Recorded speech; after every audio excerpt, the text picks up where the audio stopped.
আজকের recipe chicken pasta ব্রেকফাস্টের জন্য। চলুন দেখে নেওয়া যাক আমি চিকেন পাস্তাটা কিভাবে তৈরি করি। কয়েক টুকরো বোনলেস চিকেন নিয়ে নিয়েছি, আর এখানে একটা পেঁয়াজ, কিছুটা ক্যাপসিকাম, কাঁচা লঙ্কা কুচো, আর হচ্ছে টমেটো হাফ কুচানো, আর রসুন, আর এখানে হচ্ছে সোয়া সস, টমেটো সস আর চিলি সস নিয়ে নিয়েছি। আর এখানে হচ্ছে পেঁয়াজ আর কাঁচা লঙ্কা বাটা আছে, এতগুলো আমার লাগবে না, যা একদম সামান্য। এটা হচ্ছে আদা রসুন বাটা, তো একদম সামান্য আদা রসুন বাটা নিয়েছি। আর কাঁচা লঙ্কা আর টমেটো বলছি সরি, পেঁয়াজ যে বাটাটা করেছিলাম সেটা একটুখানি নিয়েছি। তার মধ্যে অল্প একটু সোয়া সস, অল্প একটু চিলি সস, আর অল্প একটু টমেটো সস, আর তার সঙ্গে নুন, হলুদ গুঁড়ো আর লঙ্কার গুঁড়ো অল্প অল্প করে নিয়েছি। নিয়ে ভালো করে সেটাকে মাখিয়ে প্রায় 15 মিনিট মতন আমি ম্যারিনেট করে রেখে দিয়েছিলাম। তারপরে কড়াইতে সাদা তেল দিয়ে দিয়েছি, দিয়ে চিকেনগুলো ভালো করে সেদ্ধ মতন করে ভেজে ভেজে নেবো। সেদ্ধ তো করতে হয় না, এইটুকু চিকেন ভালো করে ভাজলেই চিকেনটা সেদ্ধ হয়ে যায়। তো আমার ভাজা হচ্ছে, তার সঙ্গে আমি পাস্তাটাও ভালো করে সেদ্ধ করে নিয়েছিলাম।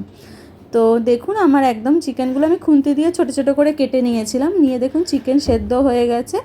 তারপর ওই একই তেলে রসুন কুচি দিয়ে দিয়েছিলাম, আর কাঁচা লঙ্কা কুচোটা দিয়ে দিয়েছিলাম।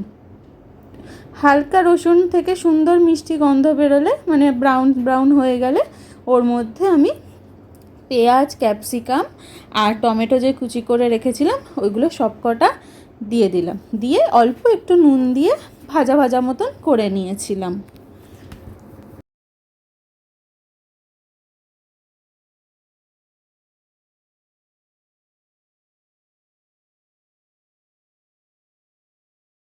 আমার সব ভাজা হয়ে গেছে। এবার আমি চিলি ফ্লেক্স দেবো, অল্প করে অরিগ্যানো দেব, আর সানরাইজের যে পাস্তা মশলাটা আছে ওটা একটুখানি দেব সামান্য, আর নুন, আর হচ্ছে পিৎজা পাস্তা যে সস পাওয়া যায় ওই পিৎজা পাস্তা সসটা দিয়ে দিয়েছিলাম। দিয়ে কিছুটা নাড়ানাড়ি করে নিলাম। নিয়ে কিছুটা সোয়া সস, টমেটো সস আর অল্প একটু চিলি সস, মানে খুব বেশি দিইনি, একদম সামান্য, দেখতেই পাচ্ছেন আমার পরিমাণটা কয়টুকু, দিয়ে ভালো করে কষিয়ে নিয়েছিলাম।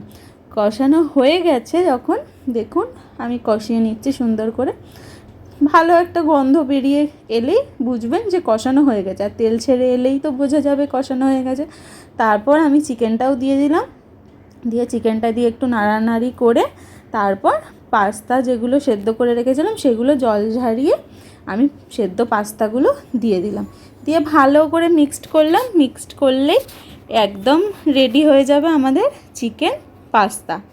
তো আমার এই রেসিপিটা কেমন লাগলো অবশ্যই কিন্তু কমেন্ট করবেন। আর এই চিকেন পাস্তা রেসিপিটা কিন্তু বাড়িতে তৈরি করে কিন্তু জানাবেন যে কেমন লাগলো। আর অন্য কোনো যদি রেসিপি আপনারা চান দেখতে, তাহলে আমাকে কমেন্ট করবেন, আমি শেয়ার করব আপনাদের সঙ্গে সেই রান্নার রেসিপিটা। চলুন আজকের মতন এখানেই শেষ করলাম। আবার দেখা হচ্ছে নতুন একটা রান্নার রেসিপি নিয়ে। আজকের মতন এখানেই, টাটা।